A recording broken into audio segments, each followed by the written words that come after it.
Imagínate que participas en la organización de una carrera. Eres el encargado de dilucidar cuál de los deportistas ha sido el primero en cruzar la línea de meta. Pero hay un problemón. No tienes la típica foto finish que muestra de perfil a los corredores. En vez de eso, solo cuentas con una foto trasera de ellos. ¿Quién ha ganado? ¿Cuál es el corredor que está más lejos de la cámara? Complicado, ¿eh? Esta es una tarea casi imposible. Podrías intentar medir cuál de los corredores es el más pequeño en la foto y deducir de ahí que está más lejos. Pero nada te garantiza que estés escogiendo al corredor más bajito y que lo estés malinterpretando todo. Pues exactamente esto es lo que tienen encima los astrofísicos cuando miran el cosmos. ¿Qué estrella está más lejos de nosotros? ¿Esta o esta? ¿Qué galaxia es más próxima? ¿Esta que es más grande o a lo mejor es esta? ¿Quieres hacer un mapa del universo especificando las distancias entre cada galaxia? Pues vete preparando, porque es un maldito infierno. Es por eso por lo que la mayoría de mapas que se muestran del cosmos no son mapas de distancias, son mapas de velocidades. Muestran el corrimiento al rojo de cada galaxia, una elección un poco tramposa. Pero, aunque sea una tarea titánica, medir distancias en el universo no es una tarea imposible. Los astrofísicos son gente muy inteligente y han urdido una manera muy astuta de conseguirlo.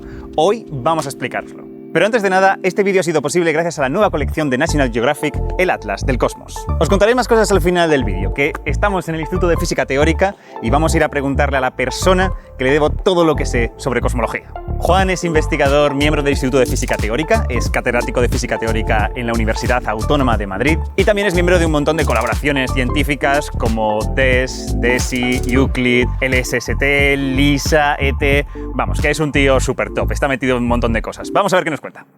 ¿Por qué es importante tener un buen mapa del cosmos? Bueno, vamos a ver, fundamentalmente no importa clasificar distancias, ¿no? Lo que nos importa es dónde están exactamente los objetos, porque de hecho estadísticamente están distribuidos por el espacio de la manera como les ha dado las fluctuaciones. Entonces, lo que importa realmente es saber dónde están para entender cómo ha evolucionado ese universo. Entre otras cosas, para saber de dónde proviene el universo. De dónde vienen esos objetos que vemos a cierta distancia. Y por otra parte también para entender, conociendo dónde están colocados, cuál es el ritmo al cual se han ido alejando unos de otros. Porque el ritmo al cual se alejan nos da información sobre de qué está hecho el universo. Qué es lo que contiene, qué materia, qué energía. ¿Por qué es tan complicado? Es decir, aparte de lo que hemos explicado, ¿por qué realmente es difícil? Sí. Conocer estas distancias, conocer este mapa. Medir distancias es muy difícil, fundamentalmente porque están los objetos muy alejados de nosotros. Lo sorprendente es que, mientras que las galaxias entre sí están relativamente cercanas o comparables con su tamaño, la distancia entre estrellas es inmensamente grande. De hecho, hasta esencialmente el comienzo del siglo XX no se sabía dónde estaban esos objetos. Yeah. No se sabía, por ejemplo, si objetos muy lejanos como nebulosas eran galaxias que estaban fuera de nuestra galaxia o eran estrellas dentro de nuestra galaxia. O sea, yo creo que el problema de las distancias ha sido siempre uno de los grandes problemas que ha habido en la astronomía. Pero este problema no es imposible, se puede resolver. Así que cuéntame, ¿cuál es el primer paso que dieron los astrofísicos para conocer esas distancias? Bueno, o sea, lo primero es usar algo que estamos acostumbrados, que es distinguir según nuestra posición dónde está el objeto. Eso se conoce como paralaje. Sí, todo comienza con el clásico paralaje. Mira esta imagen. ¿Qué está más lejos? ¿El cuadrado, el triángulo o el círculo? No está claro, ¿verdad? Pero ¿qué pasa cuando me muevo de izquierda a derecha? Queda muy claro, ¿eh? Perspectiva, gente. Los objetos lejanos aparentan moverse menos que los más cercanos. Este mismo truco lo podemos usar para las estrellas de nuestro entorno. La Tierra, al girar en torno al Sol, está yendo de izquierda a derecha todo el rato. Así que siguiendo una estrella cercana durante medio año, puedes notar cómo se mueve y de ahí deducir su distancia. Pero con el paralaje no puedes llegar todo lo lejos que quieras. Incluso con nuestros mejores telescopios hay estrellas que están tan lejos que no podemos notar su movimiento. Si queremos medir distancias mayores, tenemos que pasar al siguiente nivel, las candelas estándar. Vamos primero con una analogía. ¡Hey, Amanda! Me encantaría saber a qué distancia está de mí, pero está tan lejos que el paralaje no funciona. No es una opción. Pero entonces me di cuenta de que Amanda está al lado de una farola que es idéntica a una que tengo más cerca. Al estar más cerca de mí, ahora puedo medir cosas sobre ella, como su altura o lo cerca que está de mí, ahora sí utilizando paralaje.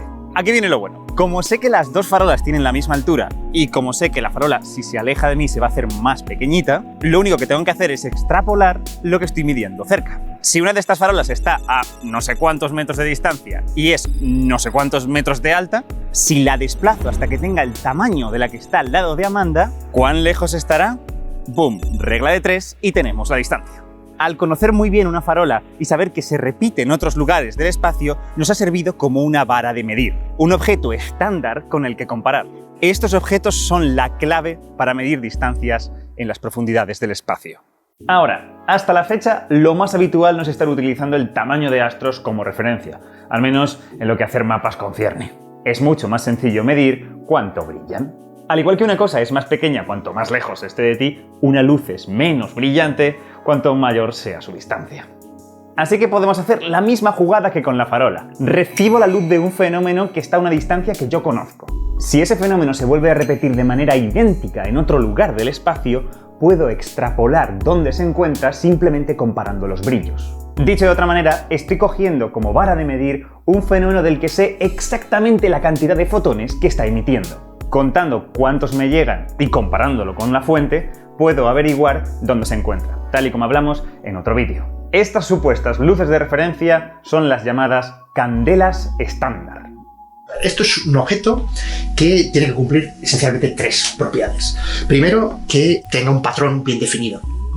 Por ejemplo, tiene una luminosidad estándar, o bien tiene un tamaño estándar, o bien se mueve de una manera estándar. Y cuando digo estándar, no tiene que ser necesariamente que todos los objetos son idénticos, sino que se comportan más o menos de la misma manera. Esa es la primera de todas, tiene que ser estándar, o sea, estandarizable. Lo otro, tiene que haber suficiente número de ellas, claro, porque si no, no me sirve de nada. Tengo que tener un conjunto grande de objetos, todos con propiedades similares, para que yo pueda cartografiar. Imagínate que tú tienes un campo y tienes palitos colocados en el campo. Tienes que poner suficientemente denso el número de palitos para poder determinar a qué distancia está y, por tanto, medir el campo desde un cierto punto de perspectiva. Pues lo mismo ocurre con las estrellas. Estrellas hay muchísimas en nuestra galaxia, pero cuando te vas a otras galaxias muy lejanas, empiezan a estar muy lejos, ¿de acuerdo? Y, primero, a lo mejor hay muchas, pero son muy poco luminosas, ¿de acuerdo? Y ese es el tercer punto. El tercer punto es que tiene que ser lo suficientemente luminosas y numerosas como para que me sirvan una vez las he caracterizado bien, como candelas estándar. Que sean iguales, que haya muchas y que sean muy brillantes. Es mucho pedir. Bien, eso es cierto. Lo que pasa es que hay muchos objetos en el universo. También es verdad. De manera que hay que ser suficientemente ingenioso como para encontrar qué fenómeno, porque no siempre es un objeto, qué fenómeno es el que se puede caracterizar con una regla general. Y una vez tienes un fenómeno general, puedes extrapolarlo a la distancia a la que sea variable. Y efectivamente, durante los años se han encontrado en el cosmos objetos que cumplen estas reglas, cada uno con un potencial distinto. Vamos a revisar los más importantes y atentos, que son muy especiales. Los primeros objetos que se utilizaron como candelas fueron estrellas del mismo tipo. Cuando los astrónomos empezaron a medir con precisión las estrellas de nuestro entorno, se dieron cuenta de que si 2 estrellas tienen los mismos colores, es decir, pertenecen al mismo grupo estelar, con la misma temperatura o masa, la cantidad total de luz que emiten también es muy similar, sus luminosidades son más o menos parecidas. Este fue un primer comienzo para descubrir la distancia de estrellas demasiado lejanas. Primero se caracterizaban las más cercanas, las que eran accesibles por el paralaje, al igual que hacía yo con la farola más cerca de mí. Una vez hecho, ya puedo extrapolar sus brillos a regiones más lejanas y saber dónde se encuentran. Sin embargo, esta candela tenía muchos problemas. La idea es que las estrellas durante su vida cambian la cantidad de luz que emiten, su envejecimiento cambia sus propiedades, y aunque veas que 2 estrellas tienen los mismos colores, sus luminosidades pueden ser muy distintas. Usar los tipos estelares más convencionales es complicado. No parece ser una buena idea, ¿no? No, porque en general las otras estrellas, como te decía, evolucionan, entonces no sabes exactamente en qué momento de su evolución las has pillado. Por eso es mejor usar, como veremos, las estrellas variables de tipo pulsante. Las siguientes candelas a incorporarse fueron las estrellas pulsantes, estrellas en las que en su interior ocurre un cierto ritmo de reacciones nucleares que las obliga a expandirse y contraerse, latiendo como un corazón. Esto afecta la luz que emiten. Por ejemplo, en las famosas estrellas cefeidas, cuanto más comprimida está, más alta es su temperatura interna. Esto hace que el helio aquí dentro pierda más rápidamente sus electrones, se ionice, lo que provoca que se vuelva una sustancia más opaca, que retiene mejor la luz. Es decir, que cuando la cefeida se contrae, emite menos luz, bloqueada por el helio, y cuando se expande, brilla más intenso. Este ir y venir, este latido, se puede detectar desde la Tierra como si fuera una especie de faro. Pero hay más. Henrietta Leavitt y otros astrónomos se dieron cuenta de que si dos cefeidas tenían estas pulsaciones al mismo ritmo, las dos emitían la misma cantidad de luz. Habían descubierto que cefeidas con la misma frecuencia funcionaban como candelas estándar. Es gracias a ellas que sabemos la ubicación de muchas galaxias. Se pilla una cefeida que podemos medir con paralaje, se detecta una cefeida en una galaxia lejana y se comparan. Distancia descubierta. Aumentar, disminuye, aumenta y disminuye. De manera que si conocemos cuál es el periodo, podemos determinar cuál es la magnitud. Y esto es debido a la física que ocurre dentro de esa estrella. Entonces, lo interesante es que estrellas de distinta magnitud tienen distinto periodo. Cuanto más luminosa es la estrella, más tiempo tarda en volver a enfriarse. Es decir, que no todas las cefeidas van al mismo ritmo, sino que hay distintos ritmos. Eso es. Y cada ritmo lleva asociada una luminosidad. Por eso, si conociéramos, podríamos calibrar otra vez el ritmo de una cefeida con su luminosidad, podemos de esa manera hacer una correlación ahora entre periodo y luminosidad e ir colocando esas estrellas. De manera que cuando encontramos en un futuro otra estrella y conocemos su periodo, podemos deducir de ahí su luminosidad. Claro. Y eso inmediatamente nos determina su distancia. Claro, es como que solo tienes que saber dónde están ubicadas, ¿no? La luminosidad, la distancia. Las que están ubicadas, las que están más cerquita de ti, que son las que puedes medir con paralaje, y de ahí el resto lo tienes. Efectivamente, naturalmente te gustaría tener cuantos más puntos en esta recta. Por supuesto, mejor. Por supuesto. Además de las cefeidas, resulta que hay un tipo muy concreto de estrella que también funciona como una candela estándar. En el caso de las gigantes rojas, hay algún tipo de estrellas que tienen una peculiaridad, y es que justamente se encuentran en un momento de su evolución. Empieza a quemar el helio. En ese momento hay como un máximo de luminosidad. Eso se llama the tip of the red giant branch. Y el hecho de que tienen un máximo es lo que permite calibrarlas. Porque si tú las coges justamente en el momento de evolución al que tienen esa máxima intensidad, puedes, conocida su distancia, calibrada cerca, determinar cuál es la distancia de esas estrellas a una distancia grande.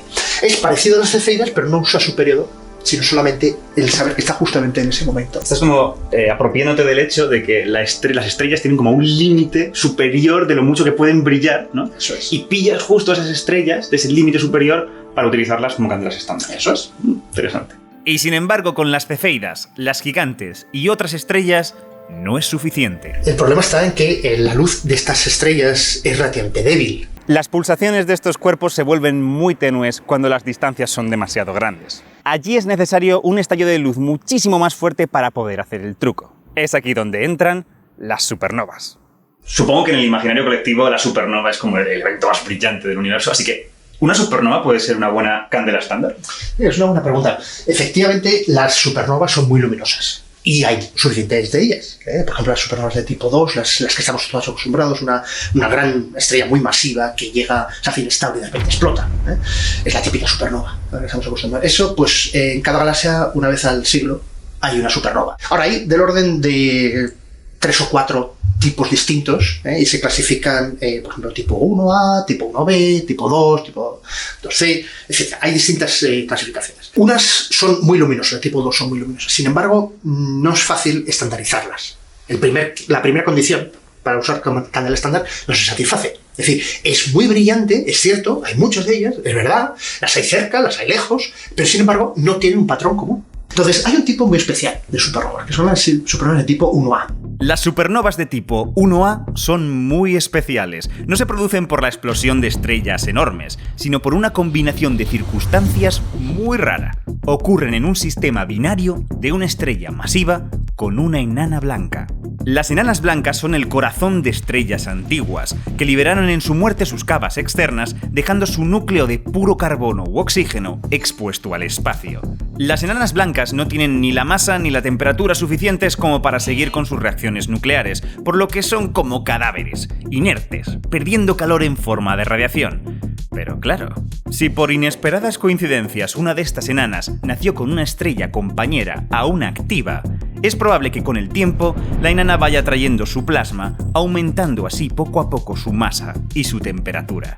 la enana blanca se ha convertido en una bomba con la mecha encendida. Y es que cuando se llega al punto crítico, la enana blanca prende de nuevo, fusiona sus elementos en cuestión de segundos y libera una energía que no es capaz de confinar, lo que básicamente quiere decir...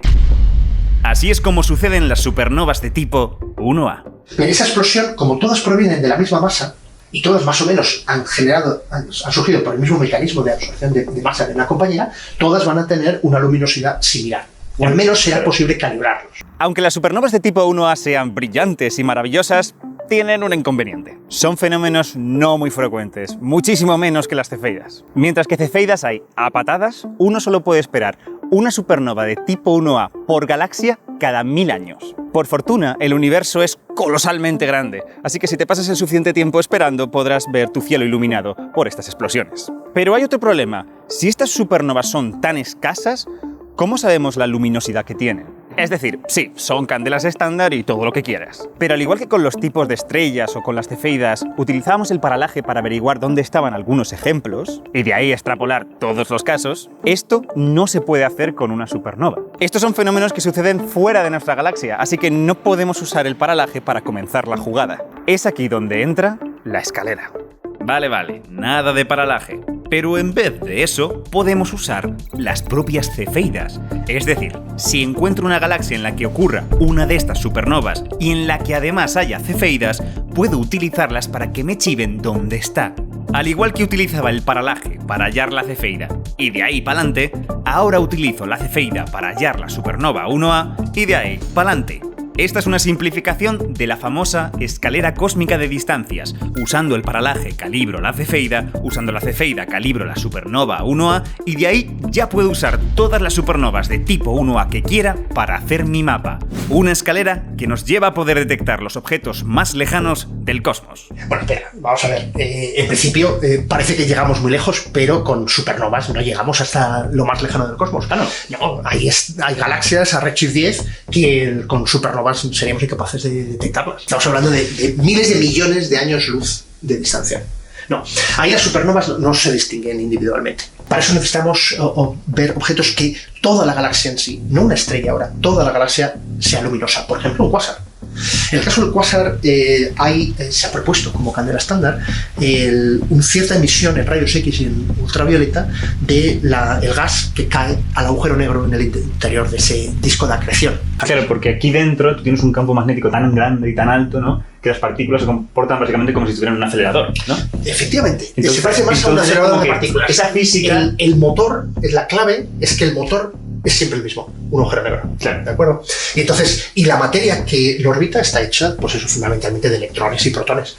De manera que esas partículas que están siendo aceleradas por el campo gravitacional del agujero negro y están siendo canalizadas por el campo magnético a lo largo del eje, tienen todos esencialmente la misma luminosidad. Y por eso se puede usar como una candela estándar. Hay misiones ahora que estarán midiendo un montón de estos...